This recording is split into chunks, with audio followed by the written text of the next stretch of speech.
Welcome to Let Me Fix This. Enjoy the video. You start at the ONT because that's where the fiber signal becomes Ethernet. First, plug the ONT into power and wait for its status lights to stabilize. The light pattern indicates link. Next, connect a short CAT5E/CAT6 Ethernet cable from the ONT LAN port to your AT&T Gateway WAN port. While you do this, make sure the gateway is powered but not yet configured.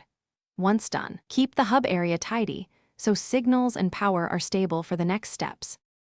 Now configure the gateway so your devices can use the fiber link. Connect a laptop to the gateway via Ethernet, open 192, 168, 1, 254 or the AT&T app and follow the activation prompts. These push your account profile to the device.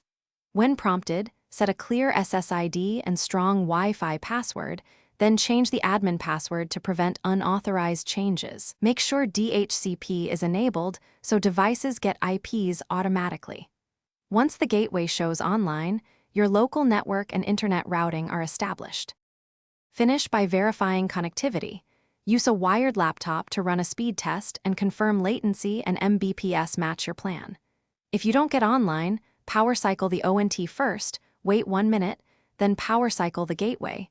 Simple reboots fix many handshaking issues. Check Ethernet cable seating and LED colors on both devices.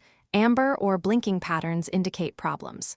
If needed, perform a factory reset of the gateway only after contacting AT&T, because activation can require 10 to 30 minutes to complete. Thanks for watching. If you found this helpful, don't forget to like and subscribe.